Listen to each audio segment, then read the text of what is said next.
Yeah.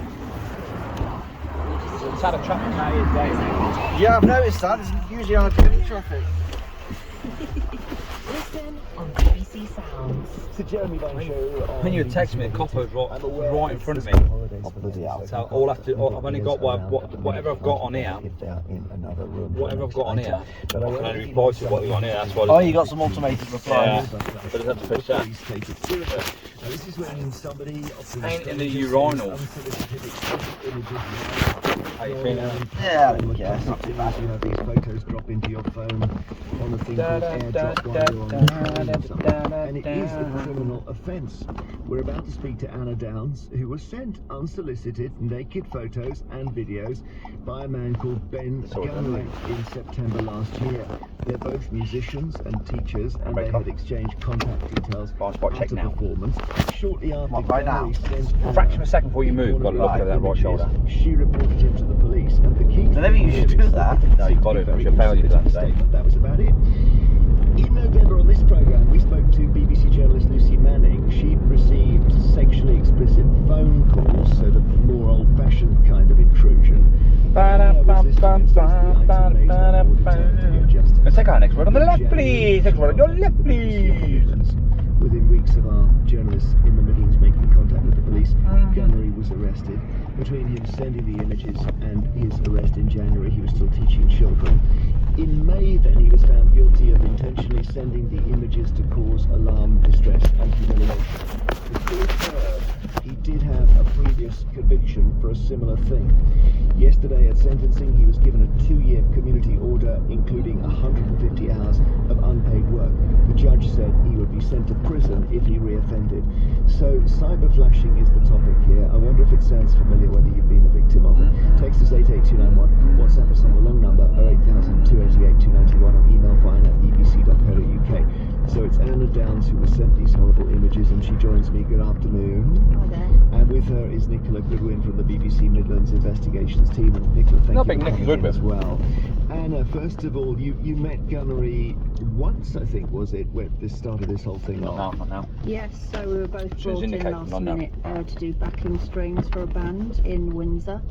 And literally we exchanged contacts via Facebook, because that's a really common thing to do in terms of networking. Our communications were purely about work.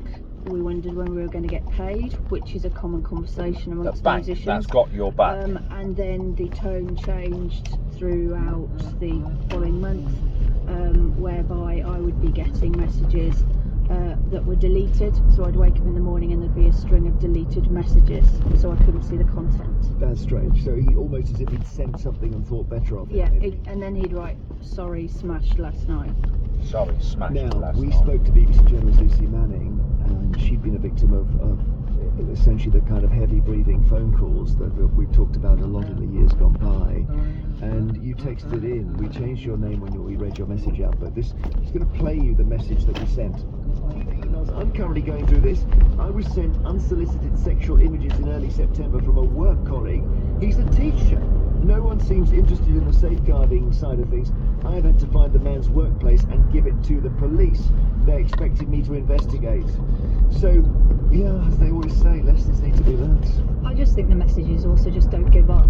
There is this police right to review, so if the police have the end of the road. interviewed someone and then dropped it, challenge it. And that's what There you is. did? Or were you Yeah. even at an earlier Yeah, stage not at so. that point? Get your head nodded. So I made a statement, and I was told that the problem was that the Met wouldn't accept the referral because they didn't know where he lived, which I found quite remarkable in this day and age where you can pretty much find wherever. And Because he was based in the London area. yes, yeah, that's The right. offence was elsewhere. In Windsor. Yeah. Yeah. So it had to be transferred to the Met because I'm from Worcestershire. Yeah. So this was by the West Mercia Police, who seemed to have a real problem with referring the crime to the Met. All right, so Nicola, at what point do you and your team come into the picture? First day back at work after Christmas, an email from Anna saying this doesn't seem to be right, and they're not listening to me, them being West Mercia Police. And I said, okay, well, so we do what we do, and I contacted the police. police, and within 2 weeks it had been passed to the Met. And like Anna says, I found it really easy to get his address, you know, so I couldn't understand really why there was the delay. And then the Met within a week had arrested, charged, and he'd appeared in court. Quite a funny check-up for me late one Monday night. Oh, he's in court tomorrow. I'm like, crikey. So quickly dashed down to London, across London, going through 2 different courts, and finally saw that first court appearance. And in terms of the offence, Left and right. he initially sent things and deleted them, then he said them and left you for you to see.